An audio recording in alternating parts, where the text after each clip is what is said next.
The lords of the end times are coming. But this is total war, not the actual end times, so forget what you think you know about who died and who survived, and consider this potential campaign. Shattered, Morsley falls from the sky.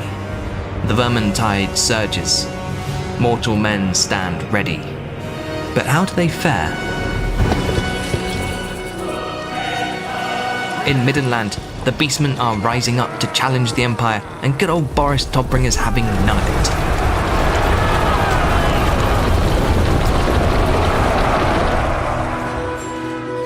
it. We all know Boris, the one-eyed Elector Count of Middenland. Wholesome chap's always chasing beastmen, and today's no different. He'll wade into the front lines of any conflict, swinging Roomfang and taking eyes. Use him on foot, or mounted on Warhorse, Pegasus, or Griffin.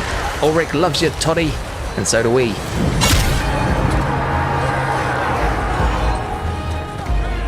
It's a bold strategy to assault Middenheim's gates, but the beastmen shouldn't be underestimated. Aye, Boris? Thankfully, the ever-devout warriors of Ulrich are ready to heed the call to war at the drop of a hat. Or howl. A good, cheap front line, clad in light armour, adept at culling rival infantry with their crush the weak ability. For now, we just need them to hold the line. Until our Knight's Panther can seal the deal. Don't ask these armoured and shielded anti-large cavalry how they got their name, or their pelts. They're dedicated to fighting mutants and the forces of chaos, and have very big, pointy poles which should be used to great effect on the enemy's rear lines.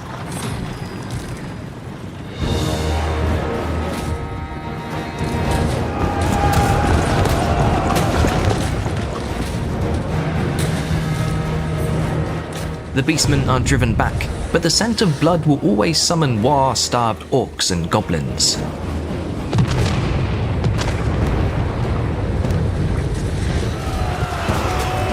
A good thing too, because the priest of Ulrich is ready for a brawl. Two-handed axes on priests? Yes please. Priests of Ulrich are melee priests who call upon the fury of Ulrich and the chill of winter to buff allies and hex enemies alike, best used embedded amongst infantry on the front lines. The Wolfkin in particular are inspired by the priest's presence. These warriors are wholly dedicated to Ulrich. They roam the countryside in search of evil to expel. These hard-hitting, affordable combatants can go into a frenzy, making them immune to psychology. Perfect early-game damage dealers. The Wolfkin are working just as intended, driving these foul abomination into the jaws of our hunting hounds, who are very good boys, perfect for playing fetch with routing foes. The game wants you to think they're expendable, but they're absolutely not.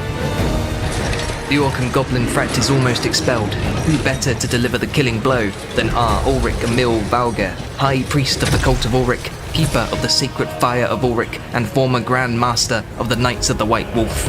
But forget all that, he loves a good scrap.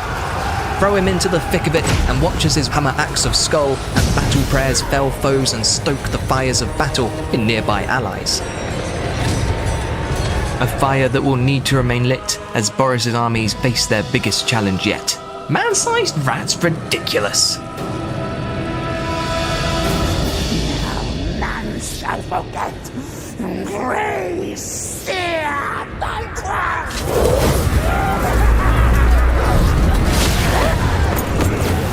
Man-sized rats obviously don't exist, but the moon's falling and the world's exploding, so Boris has entrusted the extermination of these so-called Skeaven with a man who feels no fear.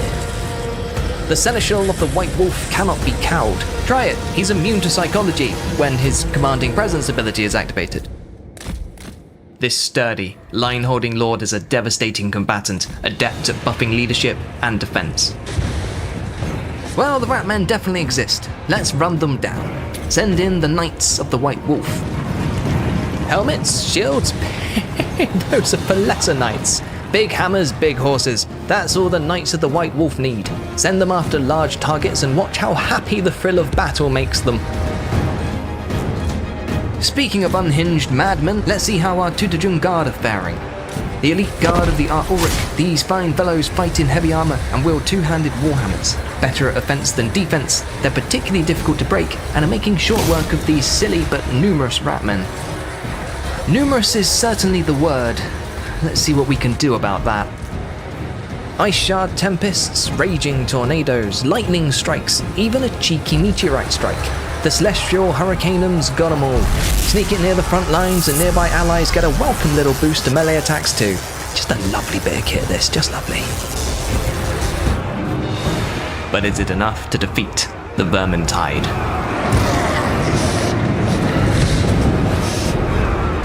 Short answer, no. And how could it be? Look who masterminded it. If there were another creature to better personify failing upwards, I don't know it. Though his plentiful schemes mostly lay in ruins, Thanquol's carried enough favour with the Council of 13 to still be considered one of the greatest Graciers to have lived. He devastates with Lords of Ruin and Plague, but when mounted on Bone Ripper, his warp-wielding, four-armed rat ogre, he's as chaotically destructive as his reputation.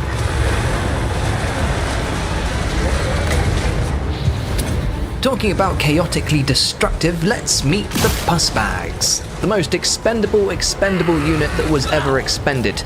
There's a lot of them per unit, they're riddled with diseases, which means they're literally dying. Passive abilities may be killing them, but that's by design. They explode when they die, damaging and contaminating enemies, so it's a sacrifice most Skaven Lords are happy to make. Most Skaven Lords would also happily welcome a Vermin Lord into their armies, but summoning the King of Vermin Lords is just the sort of misadventure Thanquol embarks upon. Not that Screech Vermin King minds. This spellcasting, fear-mongering, doom-glaive-wielding demonic rat thing is fast, deadly, and generally a good all-rounder.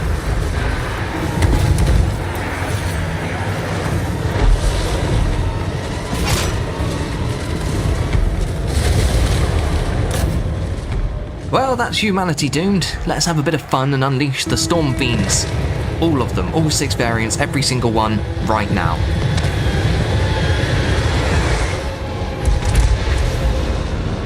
Sorry Boris, but when Froth and Ikit Claw get together, magic happens. Because yes, rat ogres do need a second brain and copious augmentations. We've got 6 variants, 2 types, unlimited fun. Let's meet them. We've got Shock Gauntlets, specialised for taking down units with heavy armour and applying the Zap debuff. We've got Warp Fire, specialised for taking down tightly packed infantry units.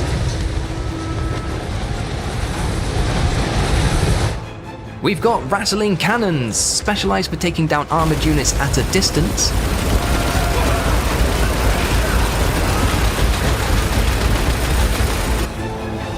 We've got Grinder Fists, specialised for taking down walls and immobilising enemies.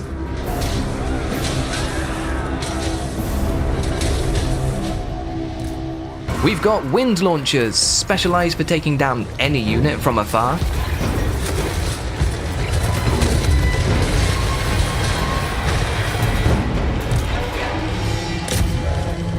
And we've got Doomflayer Gauntlet variants, specialised for taking down, well, the Empire.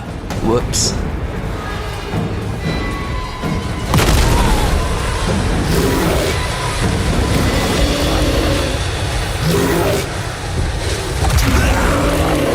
As the Empire falls, the Vermintide rises, and order cannot stand against the genius cunning of the Skaven's machinations. Machinations that not even the Chaos Gods can avoid.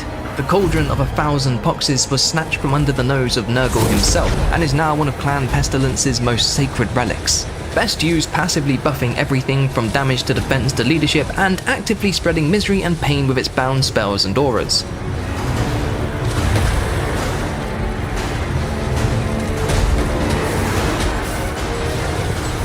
But machinations without genius are mere plans. And the Skaven's genius is best showcased through destruction. The Warp Doom Magma Cannon. Need I say more? Use it as a siege engine. Use it to turn your enemies and sometimes your allies into green goo. Just use it now. Use it until all man-things are dead. Use it until the Horned One pays attention.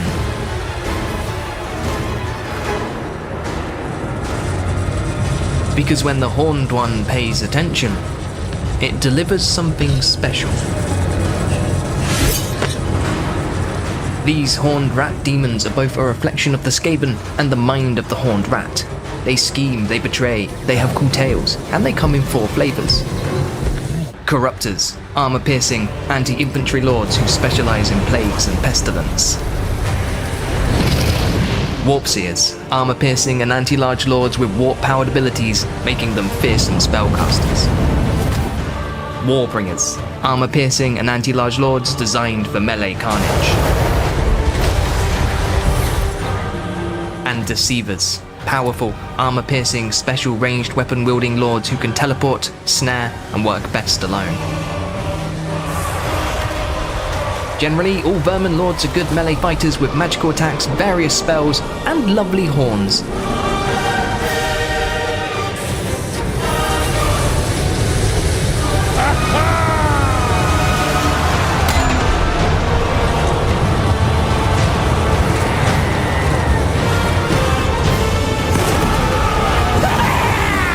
These have been but a handful of battles, one outcome in an ever-changing theatre of war. The Lords of the End Times fought more than a handful of battles in their campaigns to dominate, destroy, or save the world. Both Thankul and Boris will return in the weeks ahead, both in streams and further videos. Next though, we're returning to Nagash and Glotkin for an overview of their campaign mechanics. Hopes, dreams, unsolicited advice?